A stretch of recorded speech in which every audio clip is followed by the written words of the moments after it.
of Srimad Bhagavatam, which is the essence of all the Vedic literatures. And it's our best friend and the only shelter in this temporary material world filled with disappointments. Om Namo Bhagavate Vasudevaya. Om Namo Bhagavate Vasudevaya. Om Namo Bhagavate Vasudevaya. Om Ajnanatimirannasya Jnananjana Shalakaya Chakshurunmilitam Yena Tasmai Shri Gurave Namaha.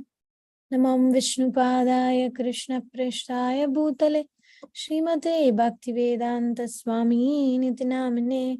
Namaste Saraswati Deve Gauravani Pracharine Nirvishesha Shunyavadi Paschatya Deshatarine. Jai Shri Krishna Chaitanya Prabhu Nityananda Shri Advaita Gadadhara Srivasadi Gaura Bhakta Vrinda. Hare Krishna Krishna Krishna Hare Hare, Hare Rama Rama Rama Hare Hare. Srimad Bhagavatam ki jai, Srila Prabhupada ki jai. When we chant these pranamas, it's actually to start or end our day in the consciousness of offering ourselves to Krishna and to agree that I am full of ignorance, but Om Ajnanatimirandasya. So may the vision of Srimad Bhagavatam, of the great devotees, enlighten me, and may I see the world through the eyes of Srimad Bhagavatam, through the lens of Srimad Bhagavatam. So we stopped at Dhruva Maharaj's finishing his austerity, and he's gonna come home soon.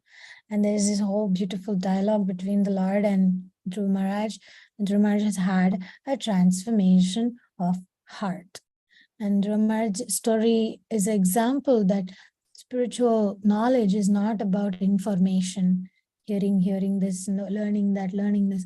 It's about when our desires are able to shift from sense gratification, from me and mine, to complete unconditional devotion to the Lord.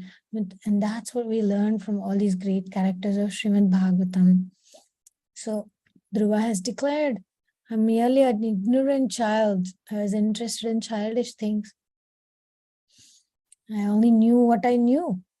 So now I know better because after this purification, I know that whatever I asked was just pieces of glass. He says that. And so I continuing. Who likes to start reading?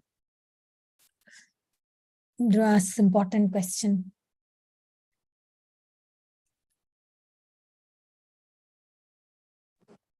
I'll do. Dhruva said, I offer you my respectful obeisances. For you are the same Garbhodakshay Vishnu who lies asleep on the divine serpent Sheshnaga. At the end of each creation, the entire universe dissolves and enters your belly. Then at the start of the next creation, a golden lotus grows from the navel on which appeared Lord Brahma. Vishnugarbha said, if I also sleep, how am I different from anyone else? My Lord, there is a gulf of difference between you and the conditioned soul. They are subject to ignorance, whereas you are always liberated, the witness of everything present as the unchanging supersoul. Complete with 6 excellences, you are the enjoyers of all sacrifice and master of the material nature, which you maintain without becoming contaminated. The impersonal Brahman, which caused the material manifestation, is your bodily effulgence. It has no beginning and is undivided, changeless, unlimited, and blissful. Nevertheless, within the Brahman, there are 2 conflicting energies, knowledge and ignorance. With many subdivisions, therefore I offer you my respectful obeisances. Vishnu beamed, O young boy, you have understood me very well. Even though you no longer desire anything material, I will still give you that for which you previously worshipped me. It is yours. Tears streamed down Dhruva's upturned face. He pressed his hand together. How foolish had he had been to desire a kingdom. He said, "My Lord, you are life's ultimate goal. To engage in your loving devotional service without ulterior motive is better than ruling a vast kingdom. Love for you is the greatest benediction. Just as a cow protects her calf by supplying it with milk and protecting it from predators, similarly, you have protected me as an ignorant, foolish child, even though I came to you for a pretty material boon. Out of your causeless mercy, you have let me taste the sweetness of your devotional service. Kindly protect me from the obstacle to your pure devotion." The Lord nodded approvingly. How eager the boy was to engage in his loving service. He even feared receiving material benediction, thinking they may deviate him from pure devotion. Okay, Vishnu Garba. we'll pause here. See, we can learn very important, relevant lesson from this reading. Even if our intention is not 100% unconditional love for Krishna, but we're just bothered by people in our life and our relationships are hurting us and people are being rude and unjust with us, just like the Dhruva Maharaj's experience in family life situation. Even if our intention to take shelter of the Lord is not 100% to find prema bhakti, it's still okay. Because if we start in the right way, Narad Muni's instructions, Dhruva Maharaj followed. Similarly, if we follow the instructions and we just completely, at least internally, externally we do our duty, do it. But internally, when we're feeling hurt, if we turn to Krishna and if we put Krishna in the center and we transform all that hurt and everything into austerities, then what will happen is one day we will become indifferent, we will become strong, we will become detached, we will become self-sufficient, and we will not depend on the pains and sorrows and validation, lack of it, respect, lack of it. All those things will not shake us from within, because then within we are very, very strongly situated in our sense of identity.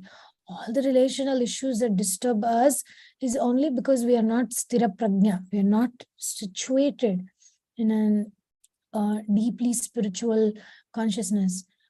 Yesterday I had an incident. I have a very close friend whose husband was behaving really weird and everything. And we had been discussing this point and for a long time. Yesterday she had that moment of, it was not like 100%, but still it was so nice to see that change in her. She was always worried, where is he going, who is he meeting, what's going on. She was constantly concerned because the person is not very, the husband is not very reliable and chaste and whatever. But then yesterday there was a moment, the guy went away, switched off the phone and was gone at night somewhere and this and that. And then she just, with that calm that I had never seen in her, she said, you know what? I don't really care. I am not going to give away my peace because this person doesn't deserve it.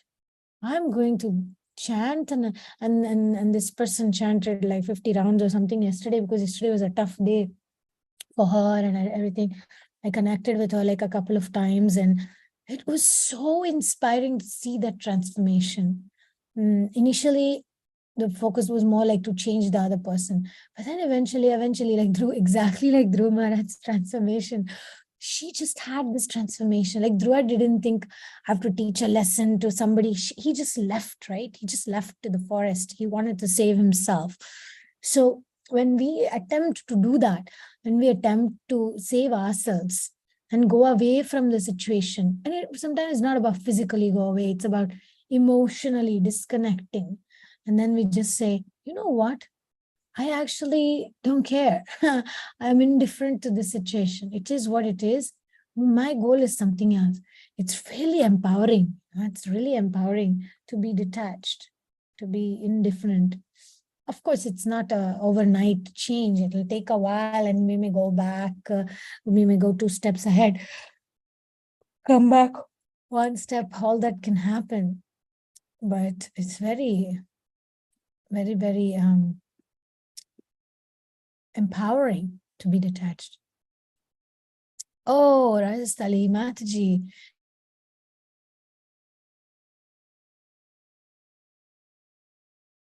Day. This is wonderful.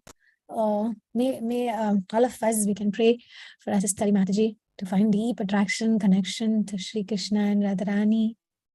May she please her Guru Maharaj and Srila Prabhupada.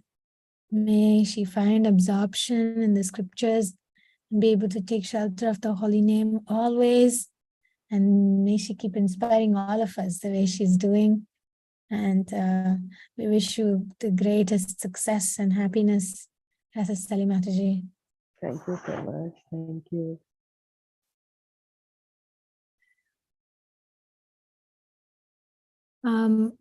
Rajesh Radhika Mataji, can you please elaborate this? Hearts into austerity, point to remember. Oh yeah, transforming, like channeling our hearts into towards something productive, not going into tamas guna. Better little rajas. Krishna, I want, like, I mean, it's actually sattva, but still like some rajasic intention. Because remember, our intention can be rajasic, but our action can be sattvic. So intention, you may think, I want to teach somebody a lesson or something. It's okay. Better that than tamaguna. Oh, I'm sad. I'm a victim. This person did this to me. We can actually just say, okay, I am going to put my energy somewhere else. Like this friend of mine said, I'm going to chant 50 rounds instead of obsessing whether my husband is treating me nicely, where he's gone, why he has not told, whatever. She just channeled that. And then at the end of the day, she was peaceful. And then the husband came back and the night and was like, why are you not angry? Why are you not asking me questions? What's going on? Because the person purposefully tries to trigger her. And then she didn't get triggered. She was just like, whatever. Yeah, I trust you. You were somewhere out. And that person completely was like, what? Oh my goodness. I'm just so like, I can't control you anymore. It was such a good scene, So it was a really good scene. So that's the power of when we take shelter of Krishna instead of, but that has to come from inside. It's not about pretending. In the beginning, it will be hard, but eventually we will become indifferent. Because we know these relationships are not permanent. My relationship with Krishna is permanent. And we decide to not trade our peace for chaos of narcissistic or troubled or dysfunctional people in our life. We cannot depend on them like that. Imagine if Prahlad Maharaj got affected or something. He didn't. He was so indifferent. He was so innocent, actually. He wasn't trying to tell Hiranyakashipu. He wasn't trying to provoke Hiranyakashipu at all. He was just a small child being honest. He was just like, my dear father, why are you so false ego guy? You're not God. Come on. He was very, very simple and honest. He was not like trying to trigger Hiranyakashipu or something. It's just Hiranyakashipu's own insecurity that triggered him. But indifference. When my mentor, one of my guides, friends who would tell me, becoming indifferent, I never got it. Slowly now I'm able to see the power of indifference. Srimad Bhagavatam, we can see many characters. They were indifferent, not to become too affected, agitated, not to fight against it, not to accept it, but indifferent. Because if we're not indifferent, then we may not fight, but then we may accept whatever they're saying. Oh yeah, I think I'm bad, or I think I don't deserve love, I don't deserve respect, and all that. We may go there. So instead, if we're just indifferent and we continue, I mean, little bit of passion, I'm telling you, sometimes is good. Sometimes a little bit of like, I don't want to remain here, I want to advance, You may not think I want my consciousness to be in Krishna, but we may think, I want to feel more respected. And then when we start our austerities and when we start becoming more and more attached to Krishna, then we change that shift and we see the shift and we say, who is this person? Why I should gain their liking or not like? It'll come. That's what I'm telling you. It will come. So I really like that realization. I need to write that down and put it in my mirror or somewhere. And it's so nice to have Sangha of devotees who are able to do that. And we can see like this person's life. I see that she's taking shelter of the holy name instead of obsessing and crying over what the husband is doing or not doing. And when the husband come back home, she didn't ask where were you, what, no more of that drama. Just don't empower that anymore. I'm telling you, there's so much we can learn from each other's life stories. Okay. The birthday girl, would you like to read? From Prishni Garbha's eyes.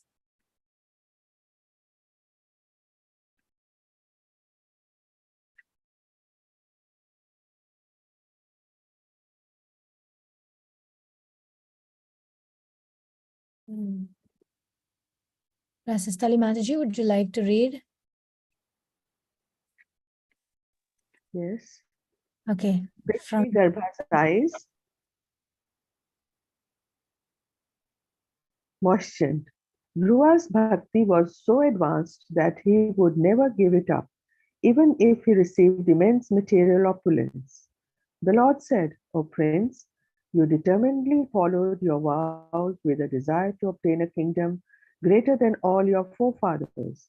Given that one of them is Lord Brahma, who rules over the entire universe, your ambition is very difficult to fulfill. Nevertheless, I shall do so. Dhruva's face shriveled. This was what he feared. Krishnigarbha smiled. Let there be all good fortune for you, Dhruva. I shall also grant you that which is rarely attained, pure devotion to me. Have no fear. The Lord raised a graceful hand. Fortunate boy, I give you the radiant planet known as the pole star. Jai. Amazing. The unique feature of this planet is that it continues to exist even during the dissolution at the end of Brahma's day. You are the first person to rule this planet.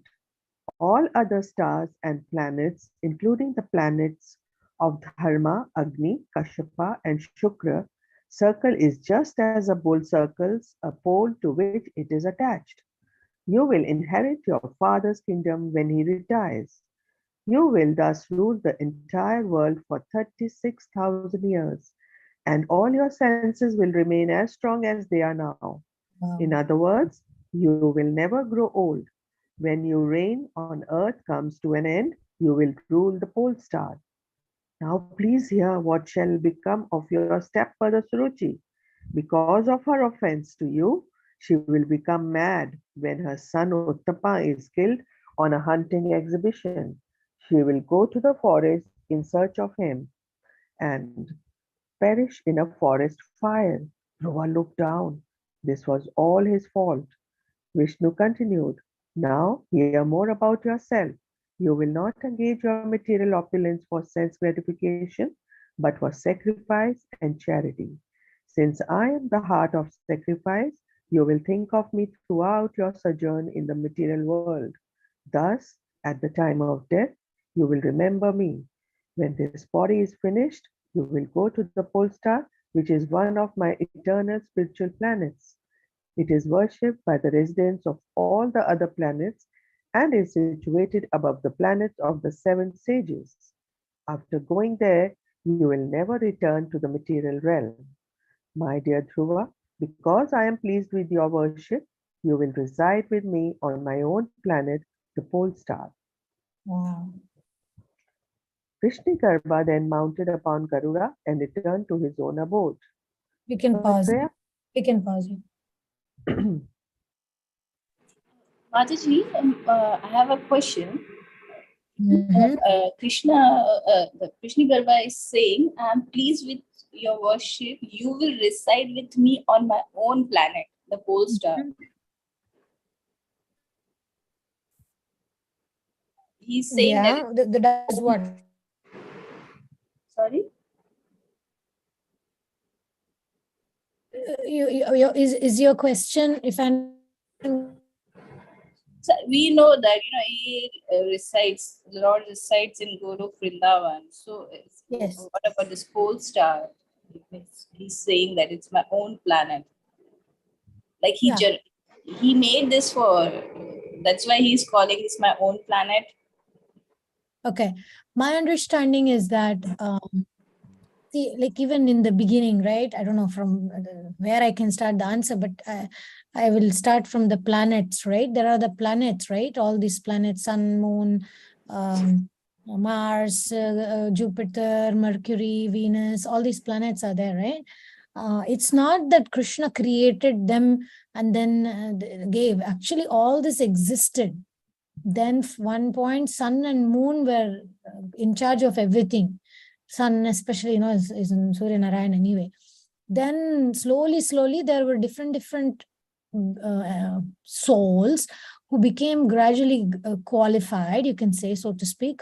That Sun and Moon started to distribute these plots of land. I mean, I'm just giving this analogy now.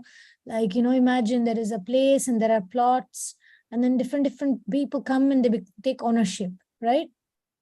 So Due similar. course of time, they evolve. I'm sorry, say that again. Due course of time, they evolve. I didn't get it. Say slowly. Means with the time they evolve themselves and become like Yeah. Yeah. So in time is because in the beginning, all this Sun, Moon, Mars, all these things was only one person ruled. Then eventually these are positions to become Mars, god of Mars planet, and becoming Jupiter planet's lord and Venus's lord. These are all positions, and these positions were given.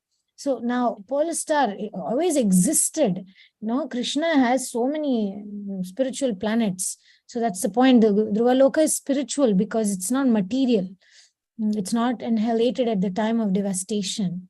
So only Krishna's abodes cannot be devastated or destroyed. Material world will be destroyed. So Krishna is kind of giving in charge of that planet. He's saying Dhruva to take care of it.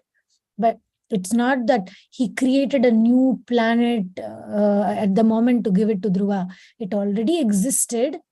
It's like, imagine somebody becomes qualified and the guru says, now you become, we were in that little farm in near Orlando, where Bhakti Charu Maharaj had bought that property. So, maybe somebody will say, like Bhakti Charu Maharaj, like Guru Maharaj may say, please, you go there, you take charge of that place and take care. It's not that the person creates the place already exists as theirs.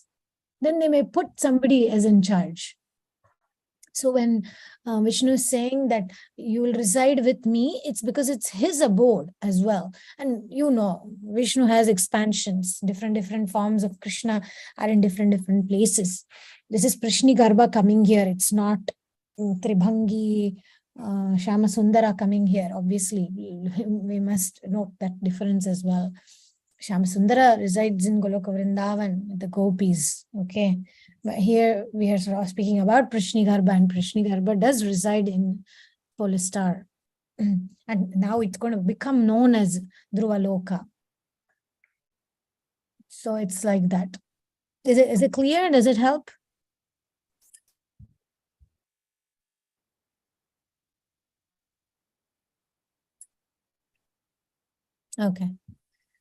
Okay, very good. So where did we stop here? Polar Star, we finished the section.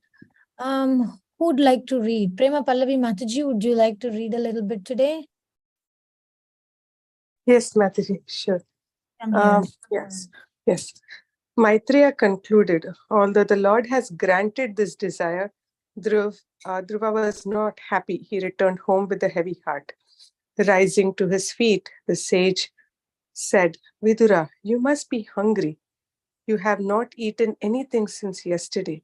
Wait here, I shall gather some edibles for you. My dear Maitreya, I'm so satisfied by your words that I'm not feeling any discomfort from hunger. I shall eat later.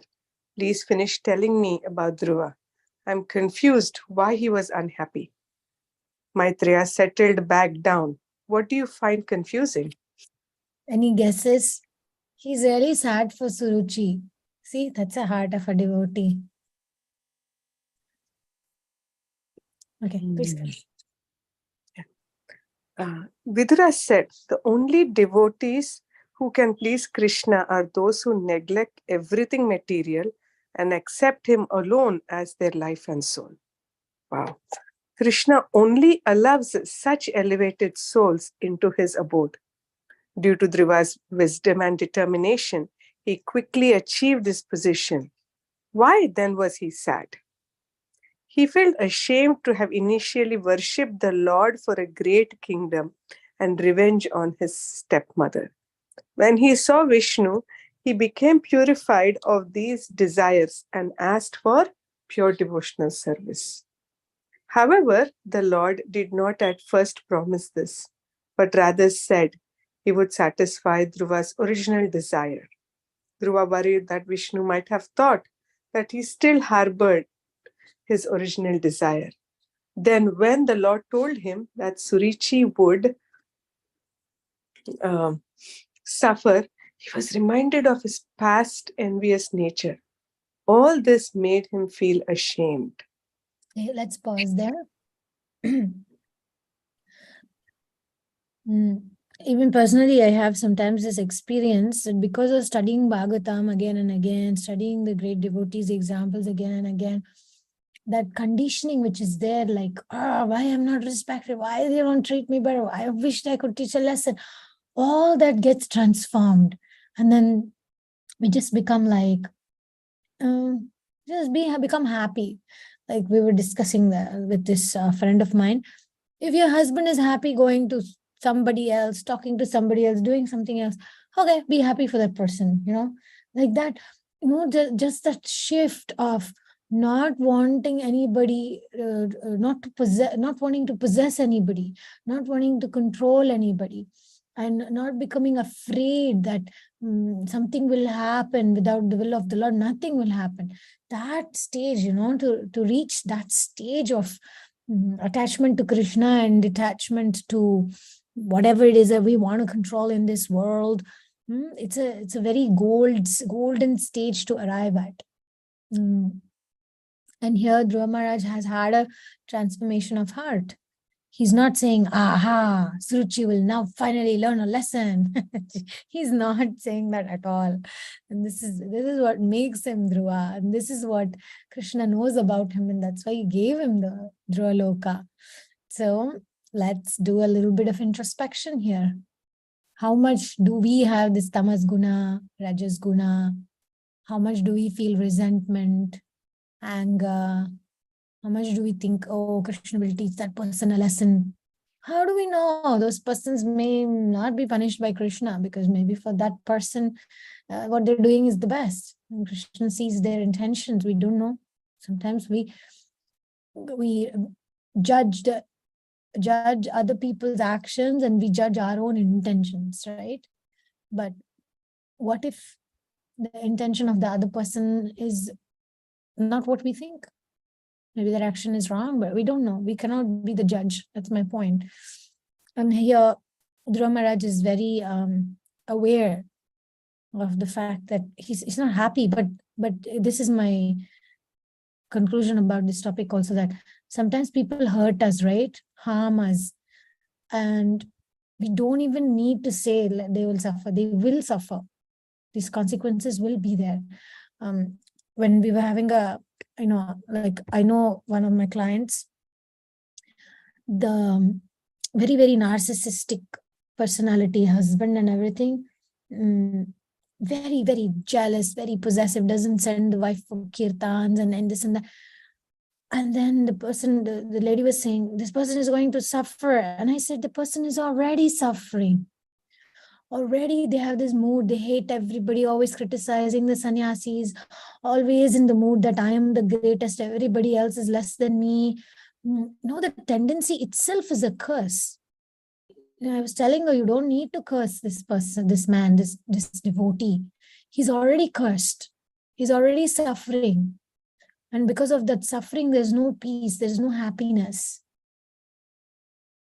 No matter how much we achieve, accomplishments, to have a heart that is not grateful, to have a mind which is always finding faults, it's already a cursed life. And they're hurting everybody all the time. They're not even able to enjoy the relationship. What fun is that? What blessing is that? What good fortune is that? Yesterday, in our Bhagavatam for the independently thoughtful, when Mataji, Sujata Mataji asked that question, what about all these filthy rich people who have so much money, and some other people are struggling without the basic necessities of life? And then, yeah, but those filthy rich people also have terrible, terrible problems in relationships, in health, in mind problems. You think they don't? They have worse kind of problems. If we are poor, the only problems you're poor. When you're rich, you have 100 more problems, because the mind is very complicated.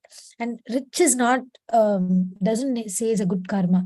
Actual good karma is having a good mind. If you have a good mind, that's real good karma.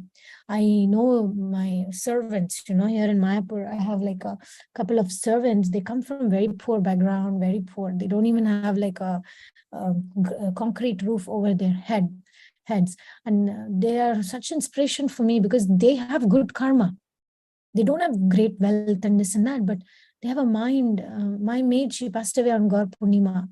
She worked for us for like 16, 17 years.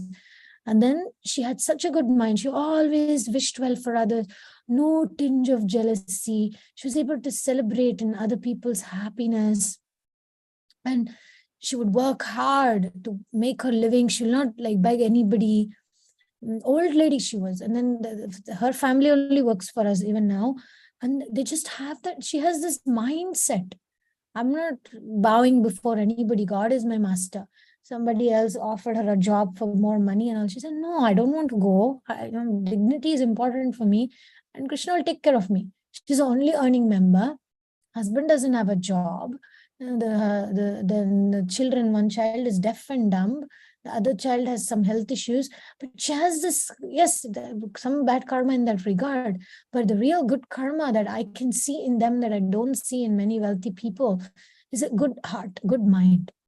She's just like, they have a good mind. They stick to their dharma. They'll not compromise. Same thing. I have a Muslim servant. Same mentality. He wishes well for everybody. He serves in the mosque. He helps people. He's very, very respectful to us. And he's been serving with us almost 20 years now. And that mentality of satisfaction. He'll never say, oh, I wish I had more money. He takes care of his old parents and this and that. But he just has the ability to be grateful, to be satisfied. That's good karma. My husband always said that. You see, that is good karma. Good mind is good karma. And I have had so many clients who are like super duper rich, but my God, their mind is so ugly, so difficult, so poor. The sense of lack. No amount of money is enough. No amount of fame is enough. No amount of respect is enough. Always it's struggle. Just like, we are studying in Hiranyakashipu chapter. No amount of power was enough for him. Wanted more and more and more, and wanted to take over Brahma also. This is the difference we're studying, we can parallelly compare. Dhruva Maharaj, see the Dhruva Maharaj mood? Oh, he's regretting. Oh my God, what did I do? Why did I ask for something like this? Hiranyakashipu there is going to come out of his austerity now. After Brahma has given him benediction, now he'll ask what he wants in the other study group. So, complete contrast between Dhruva Maharaj and Hiranyakashipu. Hiranyakashipu is in excitement that he can control. He has all these siddhis now. Anima, Lagima, all these siddhis he has. He wants to become immortal. He's asking, today we'll study that, what he's going to ask. He wants to become immortal. Why? Opposite of Dhruva Maharaj. Dhruva Maharaj said, I want just devotional service, absorption. He was afraid of this kingdom, which is even eternally. See the difference?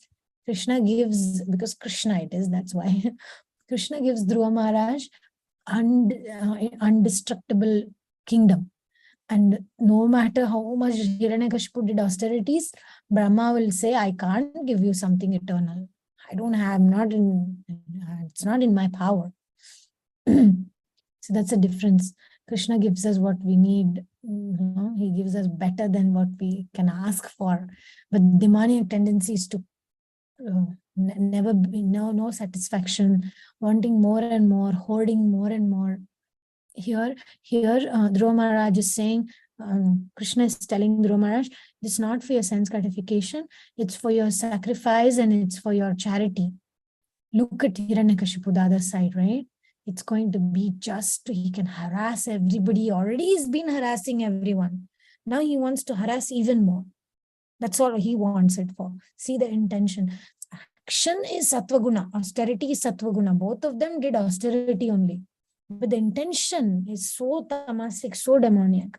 So that's why we should not just depend on action. We should also be clear of intention. So I'm saying, what is so great about having powers?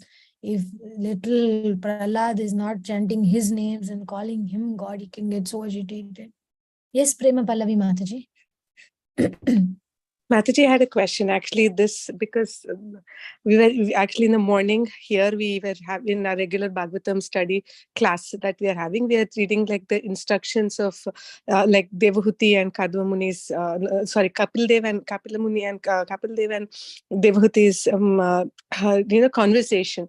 In that, we were talking about like devotional service in mode of ignorance. So like Dhruva Maharaj, the way he was asking, right? I want to correctly understand.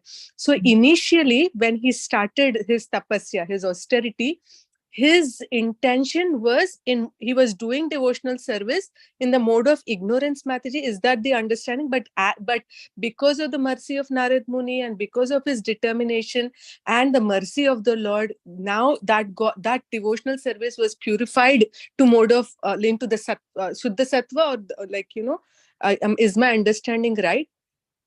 It's passion, mainly it's passion. I want a kingdom. Okay. I want a kingdom bigger than Brahma is in the mode of passion. But what triggered? Okay, so it wasn't that he wanted to show like Surichi that okay, here I can get. That was not his intention. Was not to hurt her or cause anything, because it was not that. It's considered as passion. Right? But there is some envy there, because you remember Narada Muni does tell, give up envy, don't envy. Envy is in the mode of ignorance. Correct. Okay.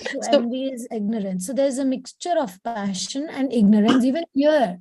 The Dhruva is saying that I was envious, I wanted revenge. He says I was revengeful, I wanted revenge on Suruchi and therefore I wanted the kingdom. So there is a trigger. The trigger is tamas guna. But the whole action, the whole intention is very much Rajas Guna. That's what I see it as. So, Mataji, now for us, for practicing devotees, we are not on the level of Dhruva Maharaj. Like, I'll give my example. I want to just say what applies to me. So we see now that he had that mercy. So for us also, it's them that we hold on. So for us, the shelter is holding on to that mercy and continuously chanting so that we can also transition and transform gradually to those other modes, Mataji. See, what is goodness? Goodness means knowledge, awareness. So when we look within and see what is my intention, what do I want, where am I now, to recognize that is the beginning of goodness. Ignorance means just to do things thinking that this thing is ignorance means I want to destroy the other person. I want to make the other person envious or jealous or take revenge or something. Passion means we are doing it because what I am doing and who I am is great, and everything else is just less. I'm superior and everybody else is inferior. But tamas guna is to think that one thing is everything. Some people think if you do devotional service, you have to do like this only. If you don't do, you are doomed, you're fallen. That's ignorance. So what we do is awareness. We look within and see what is my intention, what is my capacity, what is my desire, where have I reached, where am I trying to go?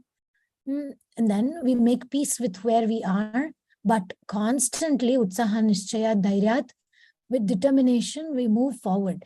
But some little passion is not harmful in this Kali Yuga, in the modes, and when we are living amongst people who are very toxic people. Some little Rajas Guna will wake us up and to get our holy backside off the seats and get moving. It can be a good impetus.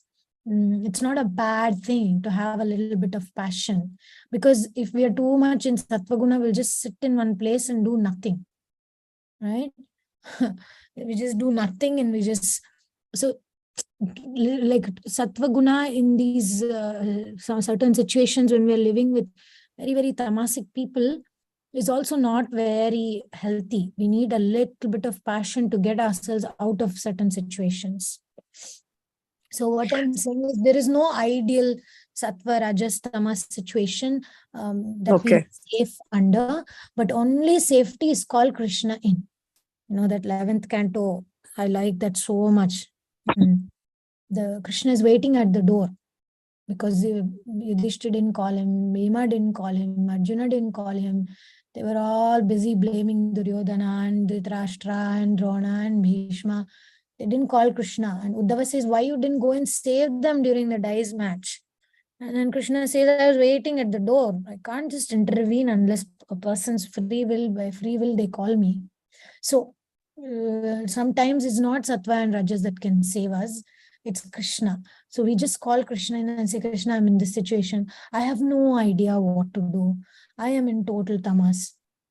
Please help me. That is much better than being very sattvic and being in control and not calling Krishna in.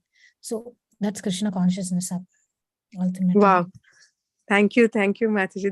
This was like I was battling with some situation for the last couple of days, and I heard a class. I was like, "Oh, when we go to Krishna, we just only have to glorify." So I was praying that Krishna, whenever I come in front of you, please let my only thought be to be your glorification. And he gave me such a big tuppered, like for the last 3 days I've been like, but that is how we should come in front of you, right? But when you share this pastime, let Krishna come in, reach out. So thank you so much. Open the door for Krishna, because he's waiting at the door to help you.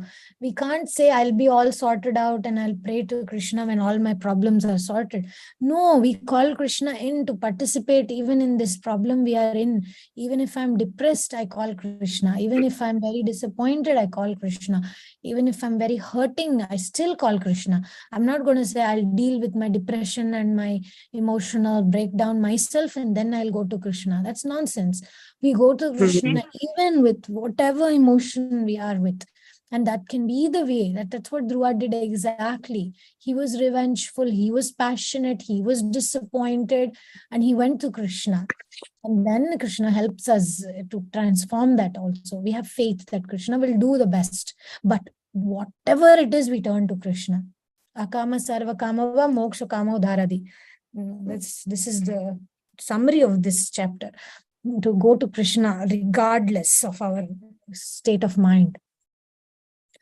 And that's, even the journaling discussions we have had, those negative emotions becomes a catalyst for our spiritual connection. Because, see, as a movement, we are very young.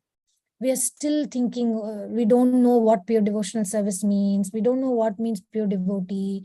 Some leaders are using their own weaknesses about insecurities to dominate people and say, you have to do it this way, that way.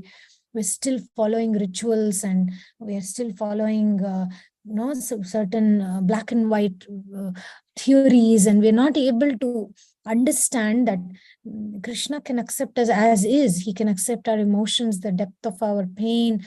We can go to Krishna with that, and that's the most effective. Not that our material lives are separate from spiritual life. When we go to temple, we're very nice. We put tilak and we jump up and down in kirtan, Jai Prabhupada. And then when we come home and we have difficulty, we scream and we shout and we run from astrologer to astrologer. No, the spiritual and material lives, they have to at one point together. It has to get mixed to a point that we call Krishna before we roll the dice on the board in front of Shakuni.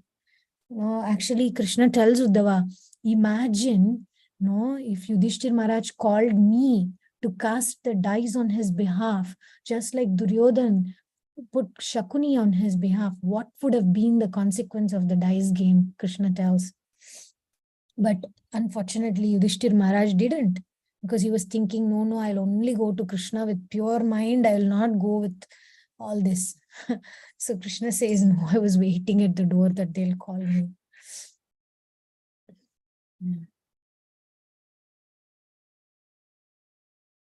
So my point is, our material troubles can actually be our ticket for that connection to Krishna, which was in Dhruva Maharaj's case. If he was well admired, respected, adored by the stepmother, everything went well, he will not become such a great devotee. So Krishna sometimes puts us in difficult circumstances to churn that most important emotion, which is bhakti. And I'm telling you, it may not be easy to see it in the moment when we are in difficult relational situations, but it's a saving grace.